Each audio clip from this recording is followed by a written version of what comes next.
Hey guys, this is Mrs. Yeagle, and I'm reading Chapter 7 of The Lightning Thief. It's called My Dinner Goes Up in Smoke. Word of the bathroom incident spread pretty immediately.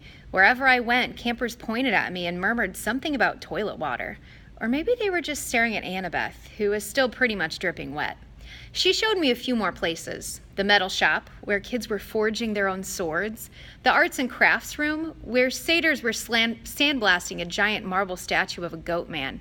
And the climbing wall, which actually consisted of two facing walls that shook violently, dropped boulders, sprayed lava, and clashed together if you didn't get to the top fast enough. Finally, we returned to the canoeing lake, where the trail led back to the cabins. "I've got training to do," Annabeth said flatly. "Dinner's at 7:30. Just follow your cabin to the mess hall." "Annabeth, I'm sorry about the toilets." "Whatever. It wasn't my fault." She looked at me skeptically, and I realized it was my fault.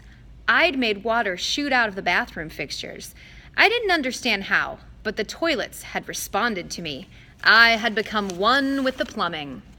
"You need to talk to the Oracle," Annabeth said. "Who?" "Not who. What? The Oracle. I'll ask Chiron." I stared into the lake, wishing somebody would give me a straight answer for once. I wasn't expecting anybody to be looking back at me from the bottom, so my heart skipped a beat when I noticed two teenage girls sitting cross-legged at the base of the pier, about 20 feet below. They wore blue jeans and shimmering green t-shirts, and their brown hair floated loose around their shoulders as minnows darted in and out. They smiled and waved as if I were a long-lost friend. I didn't know what else to do. I waved back. "Don't encourage them," Annabeth warned. "Naiads are terrible flirts." "Naiads?" I repeated, feeling completely overwhelmed. "That's it. I want to go home now." Annabeth frowned. "Don't you get it, Percy? You are home. This is the only safe place on Earth for kids like us." "You mean mentally disturbed kids?" "I mean not human. Not totally human, anyway. Half human. Half human and half what?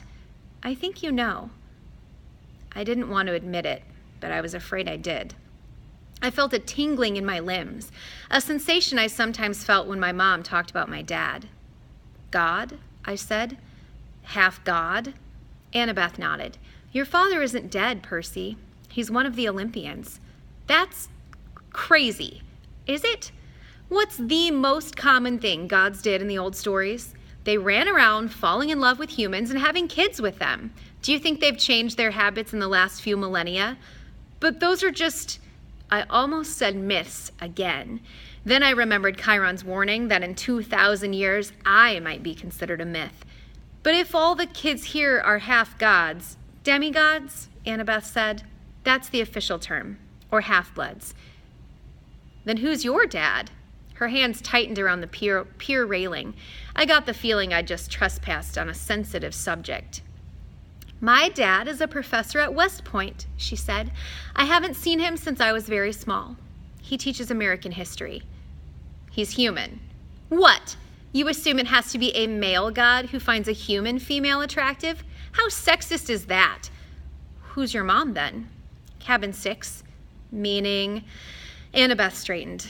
"Athena, goddess of wisdom and battle." "Okay," I thought. "Why not? And my dad?" "Undetermined," Annabeth said. "Like I told you before, nobody knows. Except my mother. She knew." "Maybe not, Percy. Gods don't always reveal their identities." "My dad would have. He loved her." Annabeth gave me a cautious look. She didn't want to burst my bubble. "Maybe you're right. Maybe he'll send a sign. That's the only way to know for sure. Your father has to send you a sign claiming you as his son. Sometimes it happens." "You mean sometimes it doesn't?" Annabeth ran her palm along the rail. "The gods are busy. They have a lot of kids, and they don't always... Well, sometimes they don't care about us, Percy. They ignore us." I thought about some of the kids I'd seen in the Hermes cabin. Teenagers who looked sullen and depressed, as if they were waiting for a call that would never come. I'd known kids like that at Yancey Academy, shuffled off to boarding school by rich parents who didn't have the time to deal with them. But gods should behave better. "So I'm stuck here," I said. "That's it? For the rest of my life?" It depends, Annabeth said. Some campers only stay the summer. If you're a child of Aphrodite or Demeter, you're probably not a real powerful force. The monsters might ignore you, so you could get by with a few months of summer training and live in the mortal world the rest of the year. But for some of us, it's too dangerous to leave. We're year-rounders. In the mortal world, we attract monsters. They sense us. They come to challenge us. Most of the time, they'll ignore us until we're old enough to cause trouble. About 10 or 11 years old. But after that, most demigods either make their way here or they get killed off. A few manage to survive in the outside world and become famous. Believe me, if I told you the names, you'd know them. Some don't even realize they're demigods, but very few are like that. So monsters can't get in here? Annabeth shook her head. Not unless they're intentionally stocked in the woods, or specially summoned by somebody on the inside. Why would anybody want to summon a monster? Practice fights, practical jokes. Practical jokes? The point is, the borders are sealed to keep mortals and monsters out. From the outside, mortals look into the valley and see nothing unusual, just a strawberry farm. So you're a year-rounder? Annabeth nodded. From under the collar of her t-shirt, she pulled a leather necklace with 5 clay beads of different colors. It was just like Luke's, except Annabeth's also had a big gold ring strung on it, like a college ring. I've been here since I was 7, she said. Every August on the last day of summer session, you get a bead for surviving another year. I've been here longer than most of the counselors, and they're all in college. Why did you come so young?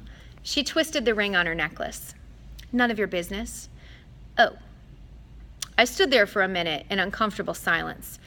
So I could just walk out of here right now if I wanted to? It would be suicide, but you could, with Mr. D's or Chiron's permission. But they wouldn't give permission until the end of summer session unless